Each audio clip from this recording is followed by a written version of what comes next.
I suppose every war, the short ones, the long ones, the ones that get televised and the ones that don't, the ones where we get to see the coffins and the ones where we don't, have their romance and their reality. It seems to be an endless, in the face of whatever modernization of war, media coverage of war, the devastating critique of war as an individual human experience by so many great poets and writers for a century and a half, it doesn't seem to matter what changes or what happens, but youth grow up to be excited about war. Ambrose Bierce once wrote that I quote him, "Only fools forget the causes of war." But then it's the same Ambrose Bierce, one of the most, certainly I think, the unique American writer about the Civil War in so many ways, a kind of bitter, brutal realist who was wounded 3 times in the war, was hit in the head with a shell shot from a cannon, should have died, crushed in part of his skull, which may explain Ambrose Bierce, actually. But it's Bierce who also wrote that lovely little line where he said, "The soil of peace is thickly sown with the seeds of war." Get too much peace for a while and people get anxious. Americans, when this war broke out, embraced it with a fever that is an enthusiasm, an almost undefinable joy that may be a little tough to understand today or appreciate. It's only in the wake of war or in the face of real war, of course, that people get reflective. At the end of it all, in Lincoln's second inaugural, is this famous passage. And by the way, there may be more book titles drawn from this 1.5-page speech than any other piece of prose ever penned by an American. I mean, I could just start ticking off the book titles that come out of phrases. The latest is Jim McPherson's latest book of essays called This Mighty Scourge of War. At some point, we will run out. It's only 1.5 pages, after all. On the occasion corresponding to this 4 years ago, this is Lincoln, March 1865, remembering March 1861. All thoughts were anxiously directed to an impending civil war. All dreaded it, all sought to avert it. While the inaugural address was being delivered from this place, devoted altogether to saving the Union without war, insurgent agents were in the city seeking to destroy it without war, seeking to dissolve the Union and divide effects by negotiation. Both parties deprecated war, but one of them would make war rather than let the nation survive, and the other would accept war rather than let it perish, and the war came. Well, now that's Lincoln's argument, isn't it? One side would make war. The other side would accept war. We're going to revisit that moment in just a minute. Lincoln's so-called April policy of April 1861, his maneuvers against Jefferson Davis's maneuvers about the single fort in Charleston Harbor where the Civil War would actually begin. Did Lincoln maneuver the South into the first shot? It's always been a question unanswered. Quickly, let me revisit with you. Whoops, sorry. Let's zoom out. This question of causation, I left that in a bit of abeyance. There was a school of interpretation of this war that has had a tiny, interesting little revival of late in the hands of great historians, people I greatly admire, like Edward Ayers. And you've read 2 of his essays for this week, worrying about the Civil War. My colleague here, Skip Stout, in a different way. There's been a kind of a little revival of this notion that the Civil War might have been preventable, that it might have been needless. No one is arguing that as vigorously as James G. Randall and Avery Craven and a host of other American historians did in the 1920s, 30s, and 40s, up to World War II. World War II is going to really reshape that interpretation and put it on the run. But I wanted to just visit it a moment, because it shows us not only that historical interpretations, as will be yours, are influenced by one's own times, one's own experiences, one's own assumptions, one's own sentiments, and how the world shapes us. Sometimes it comes out of conviction. The Needless War School of Interpretation was led by James Randall and Avery Craven. In Avery Craven's case, he was a Quaker. But these were men deeply influenced by the utter disillusionment of World War I. They came of age and cut their teeth on history at a time when the world had collapsed into what seemed to be, in the end, an inexplicable, meaningless war. There's that unforgettable scene at the very beginning of The Guns of August by Barbara Tuchman. No one reads her anymore. She was at one point the most popular historian in America. She wrote about the Middle Ages, she wrote about world wars, she wrote about all kinds of things. Anyway, at the very opening of The Guns of August, there's a scene where a German general meets a French general somewhere in the mid or late 1920s. And the one general says to the other, "Sir, why did it happen?" And the other general says, "I don't know. I really don't know." In the wake of the Bay of Pigs and before the Cuban Missile Crisis, President John Kennedy gave a copy of The Guns of August and ordered every member of his National Security Council and his cabinet to read it. And he quoted that passage. And he said, "Never never shall we be caught having to answer that question about war. I don't know." In that kind of disillusionment, an interpretation that finds sheer politics and fanaticism and aggressive emotionalism, an overblown kind of, what did Randall call it, unctuous fury, as the essential explanation of why the war came in 1861, can make a certain sense. There's a beguiling quality to that argument when we look at the folly of human history and the folly of human nature. It all changed in so many ways in the wake of the Second World War, a war that was all about ideology, all about racism, all about the survival of Enlightenment ideas against fascism and so on and so on. And a generation led by such historians as Arthur Schlesinger Jr. and many, many, many others came to see the American Civil Wars coming when they started writing in the 1950s and 60s and into the 70s as what they would call an irrepressible conflict. And this array of arguments that all get kind of lumped under this heading, irrepressible conflict thesis, began to flow from American historians. Don Fehrenbacher may have captured that interpretation best in a line when he said,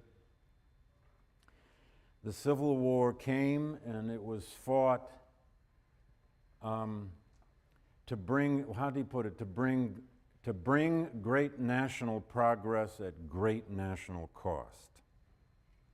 I've never been entirely comfortable with that idea. You know, well, it all had to happen. It was bloody and horrible and terrible, and all those people died, but we all got better for it. That never sits very well with me, especially when you study the memory of the war and the aftermath. But what happened in post-World War II scholarship, and it's still there, it's still at the heart of how we try to explain this most pivotal event, one of the most pivotal events of American history, is a certain respect for moral questions, a certain respect for ideas, and the notion that politics is sometimes about something. Now, that's a utterly horribly streamlined way of saying you don't find many historians anymore who argue from the needless war perspective, although what you do find is a kind of roller coaster ride through American scholarship about the Civil War, sometimes deeply influenced by Vietnam, and sometimes deeply influenced even today. Some have argued about Skip Stout's book. If you know Professor Stout, he has a remarkable new book out about whether the American Civil War was a just war. And I will revisit that question at the near the end of this course, and use a couple of his arguments. It's a controversial book. It's an interesting book. It's a question we've never truly asked about this good war. Was it just? Does it fit? Does it fulfill the principles of just war doctrine? Can it? Does it matter? All right, but back to April 1861. Whether it was just, and just why it became so bloody and so prolonged, we're going to take up over and over. But it surely did happen. And it began, I don't know if that map works terribly well. Probably doesn't. It's the best I can do this morning. It is a map of Charleston Harbor, which had their last remaining federal installation, fort, around the coast of the American South, still in federal hands by March and April of 1861.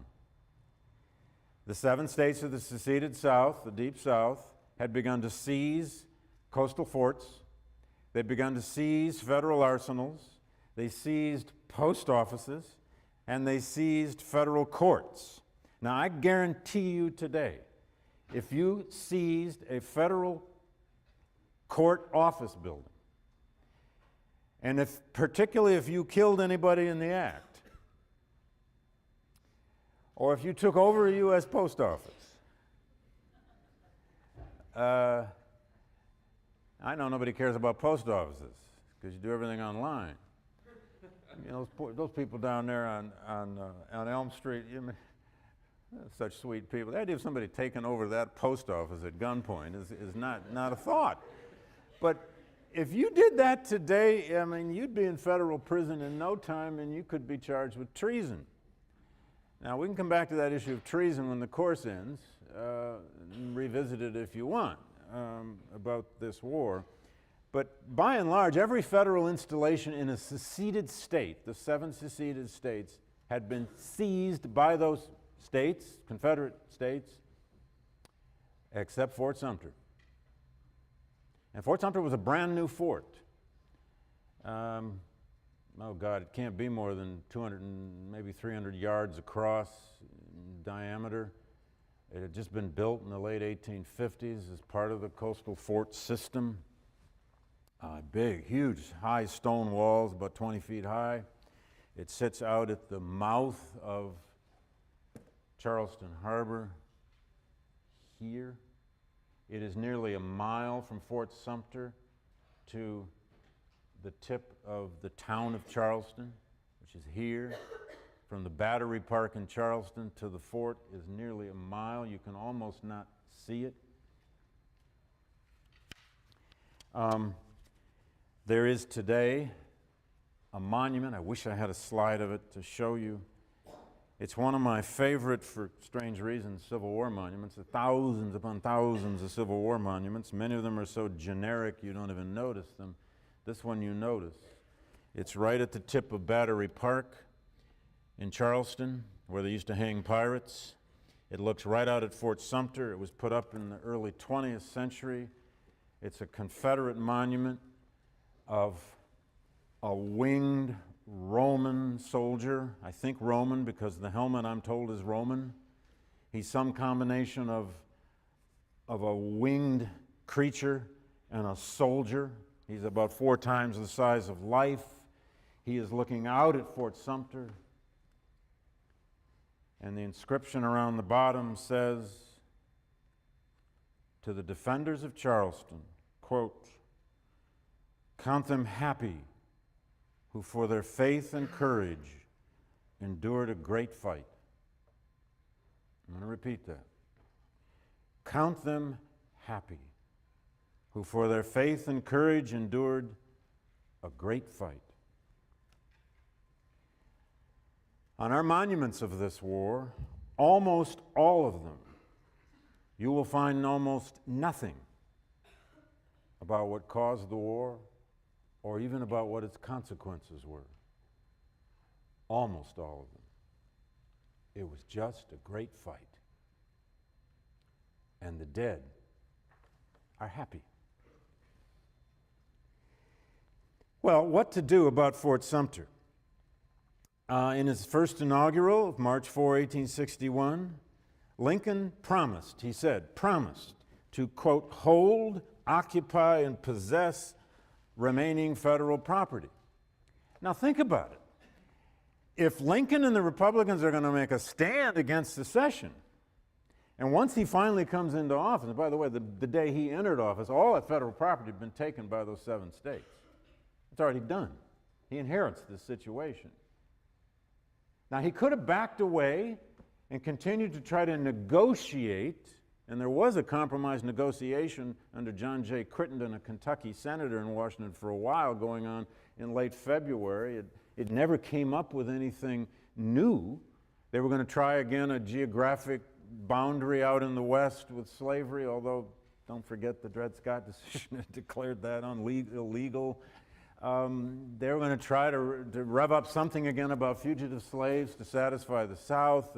They just couldn't come up with any new ideas. And Lincoln could have tried to continue to hold compromise, negotiation conventions. He could have. Or he could have held firm to the Republican position that secession was illegal and impossible and unconstitutional and had to be stopped. But if he lets Fort Sumter go, there was a garrison there led by a colonel named Anderson.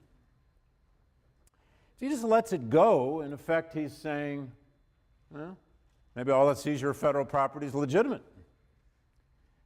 Maybe secession is possible. Right.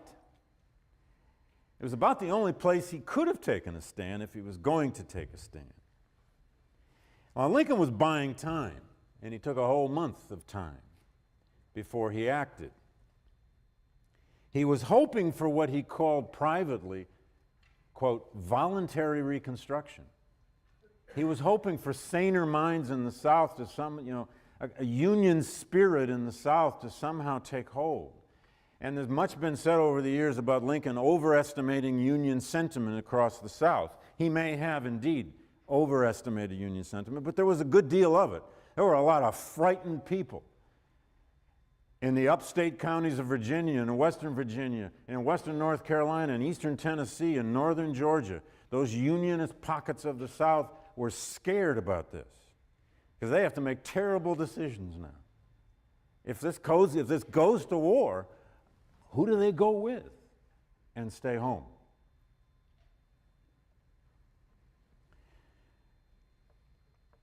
Well, Major Robert Anderson had about 80 men. He was from Kentucky. There's some slaveholding in his background, but he'll never end up with the South. Commissioners from South Carolina had come to Washington as early as January of 1861 to negotiate that specific fort's release. They wanted it. The federal government had basically stonewalled them. President Buchanan, the lame duck president, tried actually to reinforce the fort. And by reinforce the fort, I mean send food to the garrison of troops. Between January 5 and 9 of 1861, Buchanan, the only act Buchanan even tried to make about secession, he was just begging to get out of office. Buchanan sent a ship called the Star of the West full of supplies down the coast of Fort Sumter to feed the men. Shore batteries around the harbor actually opened up fire, and one had a direct hit on the ship. But nothing came of it. Note, it's January 5 to 9. South Carolina was the only seceded state. It wasn't until the 11th that Mississippi went, and then Georgia, and then about 6 others in the next 3 weeks. Lincoln's April policy, if you like, was a process of trying to buy time, and if there was to be war or firing or shooting about Fort Sumter, he was trying to make sure the shots were fired by the South. Now, there were hawks in his administration. There were hawks in the Republican Party who wanted him to act faster. One of them wrote to Lincoln privately and said, quote, "Give up Sumter, sir, and you are as dead politically as John Brown is physically."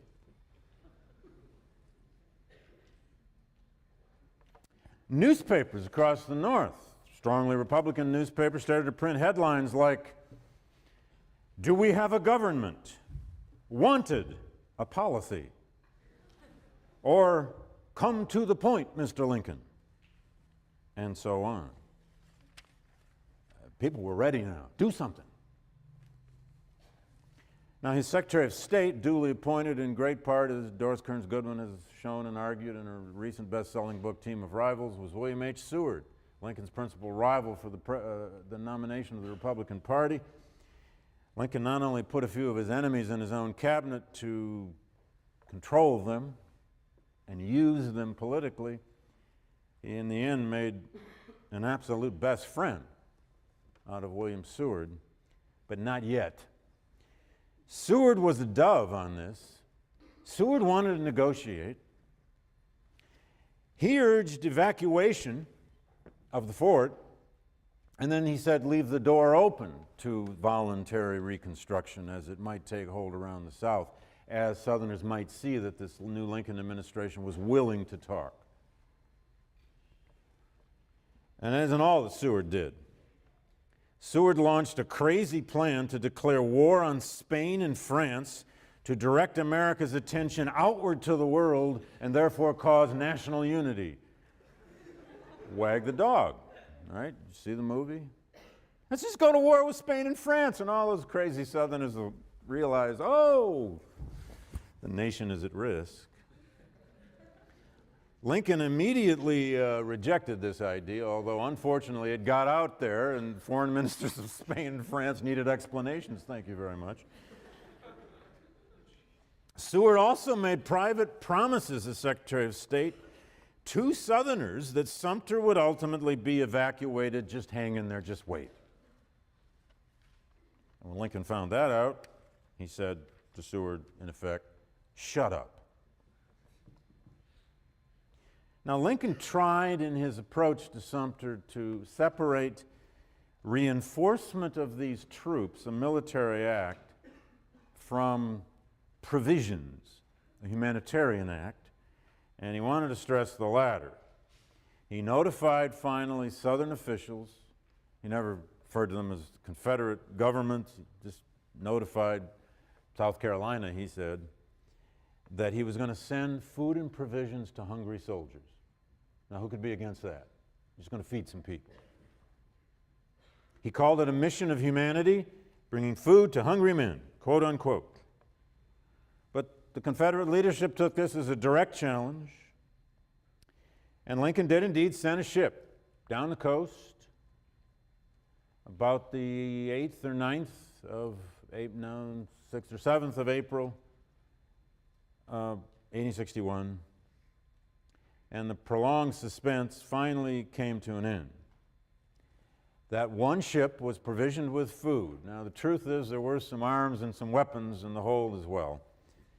In the end, it isn't going to matter a lot. The Confederate cabinet met under Jefferson Davis on the 9th of April, and they made a decision that if Lincoln tried to sail that ship into Charleston Harbor, they would fire on it. On the 11th of April, Major Anderson in the fort was given a chance to surrender by the authorities in Charleston. He refused, and at 4:30 in the morning in the dark of night, April 12th, 1861, about 100 cannon from all around Charleston Harbor, 100 Federal cannons originally, now seized by the Confederate States of America, opened up and bombarded Fort Sumter for 35 hours. Anderson's men hid underground in dugouts. They'd been well prepared for this, and none of them died in the bombardment of thousands of shells lobbed into the fort. The relief expedition arrived out at the mouth of the harbor during the firing, and it never got to the fort. On the 14th of April, after the bombardment ended, Anderson was forced to surrender the fort, to take down the United States flag.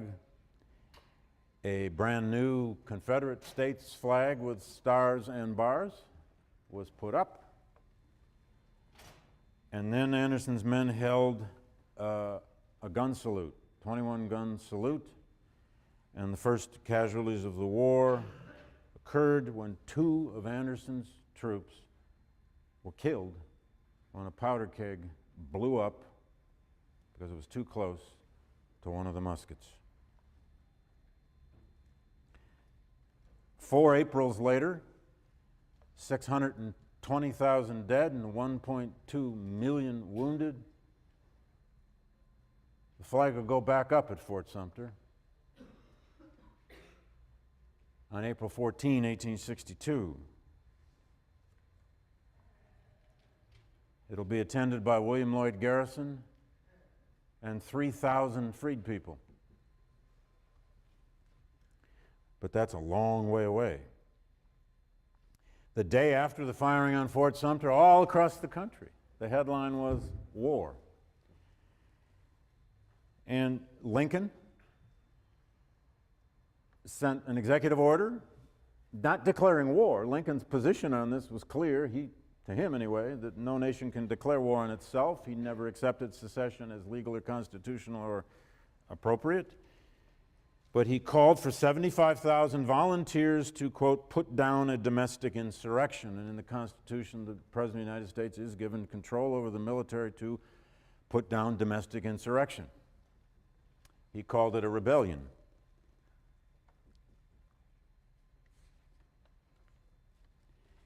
Now, the most important immediate result of the firing on Fort Sumter, of course, was the secession of the Upper South.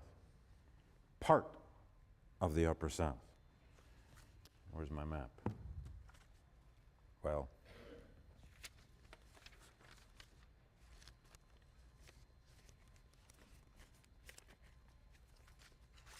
oh, I apologize. I should have had that map ready. Well, you'll remember the map. 4 more southern states, slave states, will secede in the wake of Sumter. The most pivotal, of course, was Virginia. But note, Virginia had held a secession convention back in February and decisively voted against secession. After Fort Sumter, in this state of war hysteria and fever and fear, and under now this new argument that what the Lincoln administration had really done was an act of coercion against the South. Coercion. Now, The feeding of some 80 soldiers in a fort was being interpreted as coercion, okay. But Virginia quickly, overnight, held a new secession convention, actually its state legislature held it, and it voted 88 to 55. Note the vote, 88 to 55. Lots of those no votes, almost all of those no votes, coming from the western part of Virginia. West Virginia didn't exist yet. The western part of Virginia, where there was very little slavery, and some of the upper counties of Virginia. April 17th, only 3 days after the surrender of Fort Sumter, Virginia seceded from the Union. By May 6th, Arkansas seceded by a vote of 69 to 1 in secession convention. North Carolina on May 20th voted to, now look where North Carolina is now. It's between Virginia and South Carolina. What are they going to do? They voted unanimously in convention to secede. And finally, on June 8th, by a 2-to-1 vote of a popular referendum. These were done different ways in different states. In a popular referendum, Tennessee, in a 2-to-1 vote, approximately, seceded from the Union. The Confederacy was now 11 states. It would never really be any more than that. But there was great tension about what Maryland, Delaware, Kentucky, and Missouri would actually do. Lincoln is reported to have said that he hoped to have God on his side, but he was certain he wanted Kentucky. Now, there's been a whole flurry of emails recently on the Slavery and History network of historians online trying to trace that quote, just in the past couple of weeks. And the truth is, nobody can actually find it anywhere. It's one of those many, probably apocryphal Lincoln quotes. He must have probably said something like it somewhere, but I just couldn't resist using it. I've used it for so many years.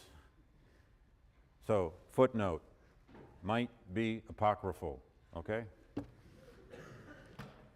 He did need Kentucky, whatever he said. All of those states were deeply divided about what to do, and what they will do in the war will prove that, and they will be terrible, horrible places to be geographically, emotionally, physically in the war. Maryland was horribly divided. Note where it is, it's right above Washington, D.C. Approximately 50,000 white men fought for the Union in Maryland in the Civil War. About 50,000 white men in Maryland fought in the Civil War.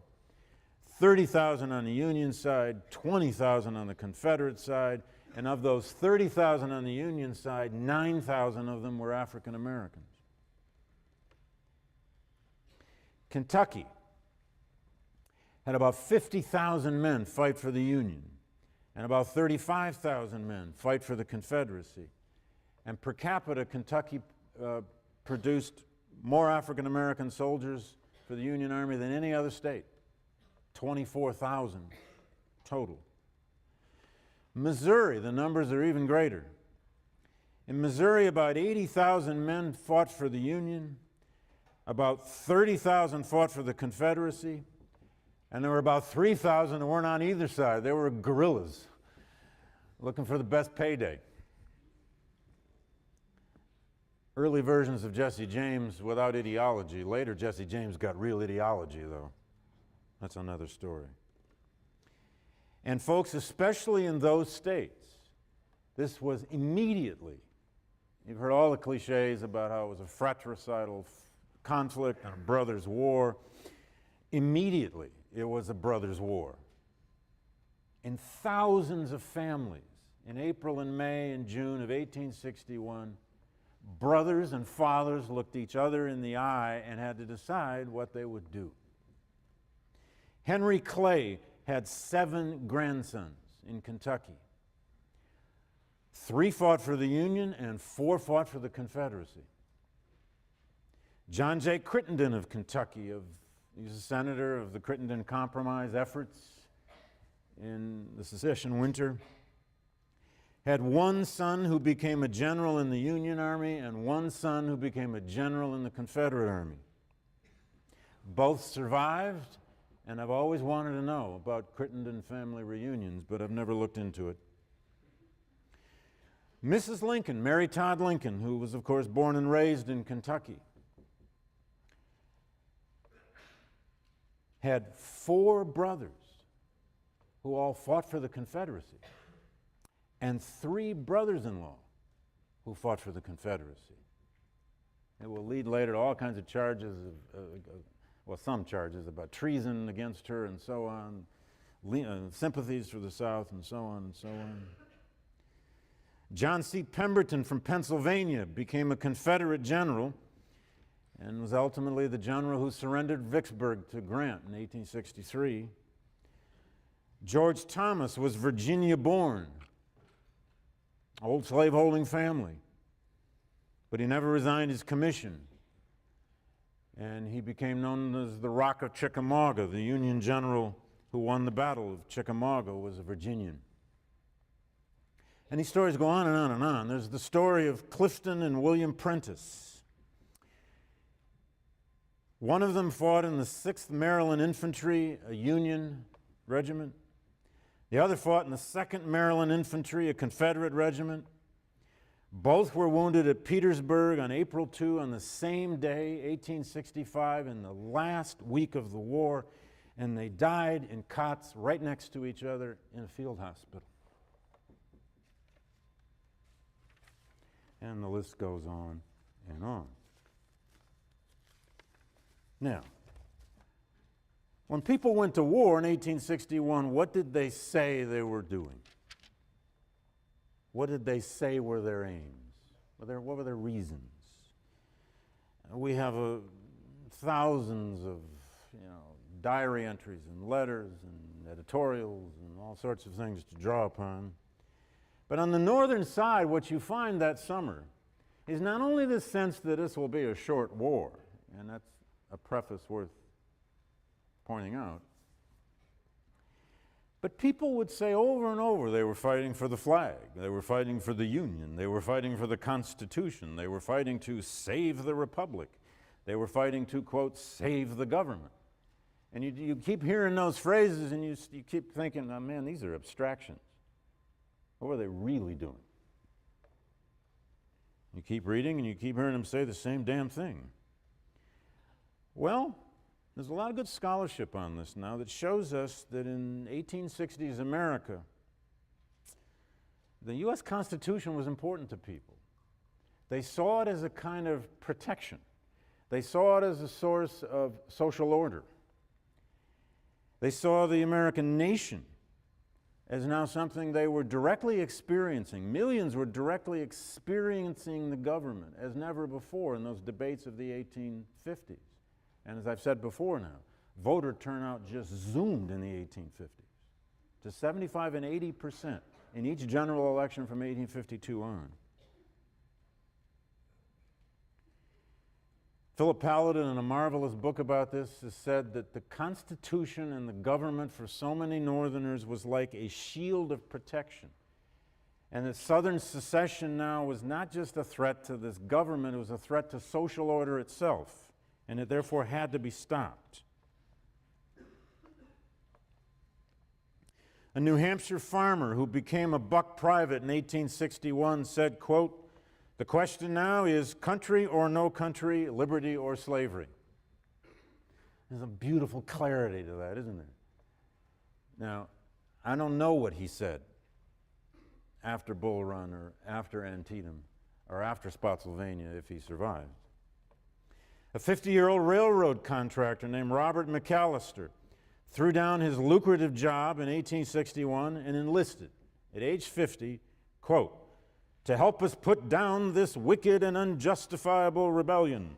Our country and property is worth nothing if we don't, nor will life be secure." This is all over people's letters. They said they were fighting for liberty.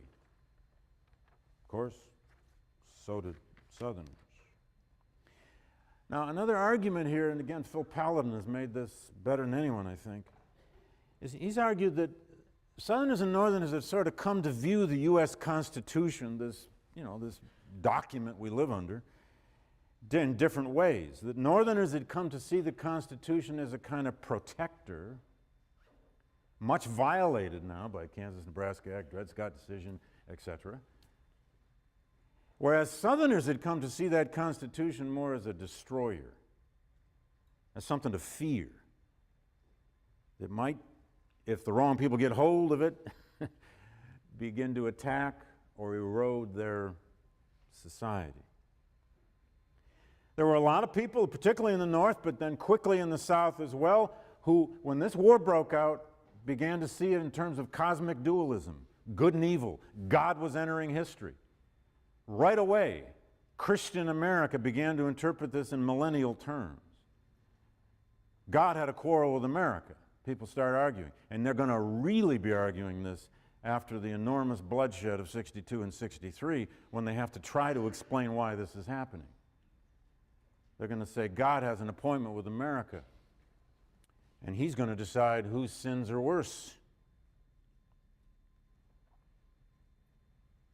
Now, on the Southern side, as I said, people have to make tough choices, horrible choices. Who do they go with? They join their neighbors or oppose their neighbors? Mary Chestnut, the great diarist from South Carolina, who indeed kept the most famous diary by a Southern woman, there are many of them, she remembered March and April 1861 this way, and here we have another kind of beautiful clarity. "We separated," said Mary Chestnut, "because of incompatibility of temper. We are divorced, North from South, because we hate each other so much." Okay, Mary, I get it. Divorce papers. You hate us. Walter Nugent, a Mississippi lawyer who did not own slaves, nevertheless declared in 1861 that without slave labor, now the non-slave holders arguing this, that without slave labor the country would be, quote in his words, "a barren, waste, and desolate plain. We can only live and exist by this species of labor, and hence I am willing to continue the fight to the last." Well, Nugent hadn't seen any fight yet, but never mind. Well, in the end, the South, from the highest ranks of Jefferson Davis on down to buck privates, are all going to say they were fighting for their liberty. Everybody was fighting for their liberty. And when blacks get into this thing in 62 and 63, they're fighting for their liberty too. Everybody, as Lincoln later said, everybody declared for liberty.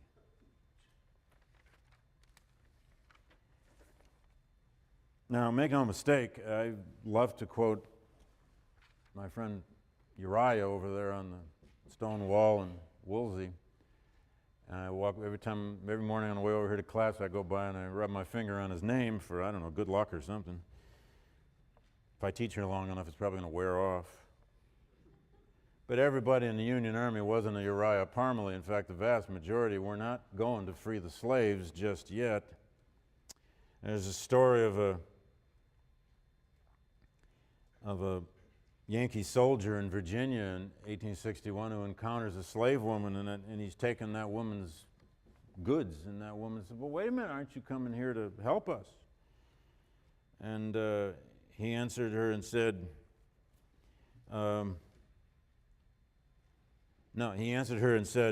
no. The woman says, "We were told you are coming here to help us, and instead you steal from us." And the soldier replied, "You're a goddamn liar. I'm fighting for $14 a month in the Union." Now, there's a beautiful clarity in that too. I ain't here to free you. Oh, I got behind on this outline, didn't I? That's okay. That's actually just fine.